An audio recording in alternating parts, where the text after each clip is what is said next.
Let's start with a question. It sounds simple, but the answer, well, it's the story of your own mind. And believe me, it's one of the most complex and fascinating stories ever told. I mean, you probably think you are, right? You chose to watch this, you decided what to have for breakfast, you're gonna decide what to do next. But what if I told you that for most of your day, you, the conscious you, aren't actually the one in the driver's seat? What if a hidden, automatic system is making the vast majority of your decisions for you, all without you even noticing? Okay, take a quick look at this. Which of these figures seems biggest? It's the one in the back, isn't it? That answer comes to you instantly, automatically. It's just obvious. But it's also completely wrong. They're all exactly the same size. No joke. This is a classic illusion, and it's a perfect example of your mind's automatic system taking a shortcut. It sees those converging lines, it assumes it's looking at a 3D space, and it just tells you, hey, the figure farther away must be bigger. It's a fast, intuitive conclusion, and it perfectly sets the stage for a journey today. Welcome back to Global Book Journey.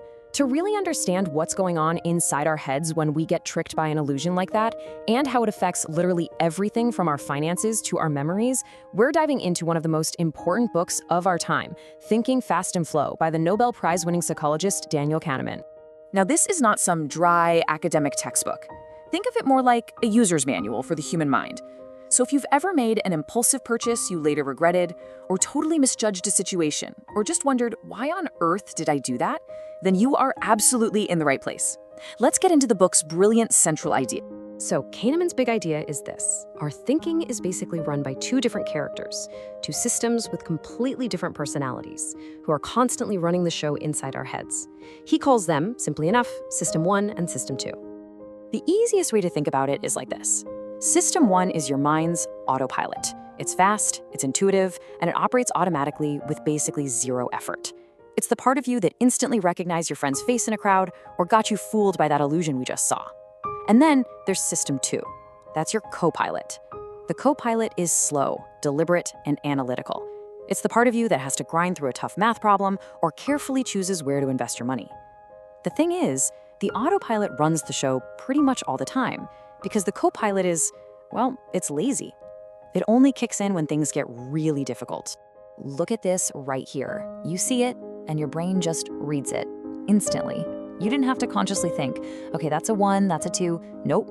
Your System 1, your autopilot, saw the pattern and just delivered a neat, tidy answer to your conscious mind without you lifting a finger. It does this all day, every day. It's an incredible pattern matching machine, and it's super efficient. But what about System 2, our Copilot? Well, you can actually see it working. It's amazing. Studies show that when someone is engaged in a tough mental task, like, say, trying to multiply 23 by 17 in their head right now, their pupils physically get bigger. That's right, they dilate. This just brilliantly illustrates how much effort it takes. This kind of hard thinking isn't some abstract idea. It's a real, physical strain that burns energy. And that's why System 2 is so lazy. Our brain wants to conserve energy, so it lets the autopilot handle as much as it possibly can. So here's the crucial point, the real heart of the book. While System 1 is kind of the hero of our mental life, keeping things running smoothly, that amazing efficiency comes at a cost. See, it relies on shortcuts and assumptions, and these can lead to predictable mistakes, what Kahneman calls cognitive biases. These biases literally form the architecture of how we choose. And this is where things get really, really interesting. It's not just that we make random mistakes. It's that we make the same types of mistakes over and over again, because our System 1 is basically hardwired with these glitches. Let me show you a really powerful example. Okay, imagine two patients. They both have to go through a pretty painful medical procedure. We've got data mapping out their pain levels moment by moment. The big question is, when they look back on it later, whose memory of the whole ordeal was actually worse? So here are the charts. Patient A's procedure was short, only about 8 minutes, but it ended right at the absolute peak of their pain. Ouch. Now, patient B's procedure was way longer, over 20 minutes. They had the same painful peak in the middle, but afterwards, the pain slowly tapered off to a milder level before it finally ended. So, logically, patient B suffered more total pain, right? They were in pain for a much longer time. But that's not how our memory works. Kahneman discovered something fascinating called the peak-end rule. It turns out our minds don't remember experiences by adding up all the moments. No way. Instead, our System 1 creates a quick and dirty summary based on just two things: the most intense moment, the peak, and how it felt right at the very end.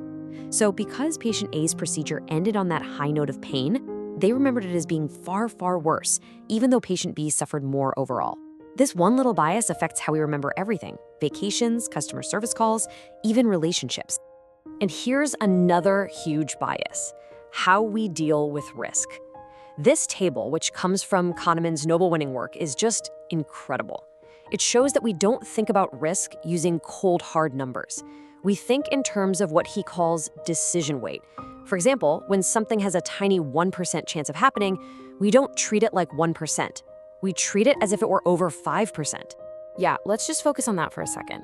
We give a tiny 1 in 100 shot at winning the lottery more than 5 times its actual value when we're making a decision. This is exactly why lotteries are so popular, and it's why we tend to worry so much about rare but really dramatic events we see on the news. Our autopilot, our System 1, is just terrible at statistics. So, if our autopilot is this flawed, this prone to error, what are we supposed to do about it? Well, the answer isn't to try and get rid of it. System 1 is absolutely essential. The real solution is to train our conscious copilot, our System 2, to recognize when the autopilot is about to make a mistake and to step in and gently take the controls. And Kahneman gives us a great framework for how to do that. First, just by learning about these biases, you can start to recognize the signs of a mental trap. Second, when a decision is really important, a major purchase, a big career choice, force yourself to slow down. Don't just go with your gut. Third, actively question your first impression. Ask yourself, is this feeling based on a real assessment, or is it just a shortcut? And finally, maybe the most important one, always ask, what important information might I be missing?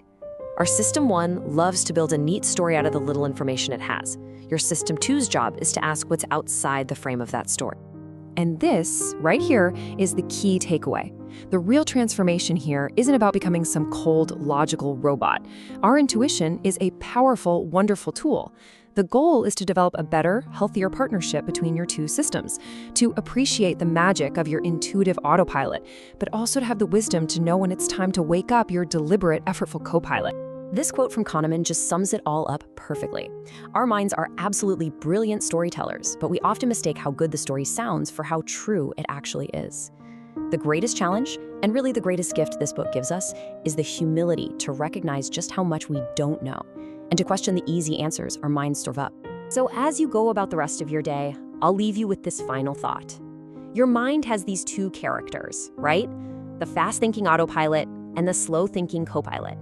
In the moments that truly matter in your life, who are you letting take the wheel? Thanks so much for joining me on this journey into the mind. If you want to explore more brilliant books like this one, make sure to subscribe to Global Book Journey for our next literary adventure. We'll see you then.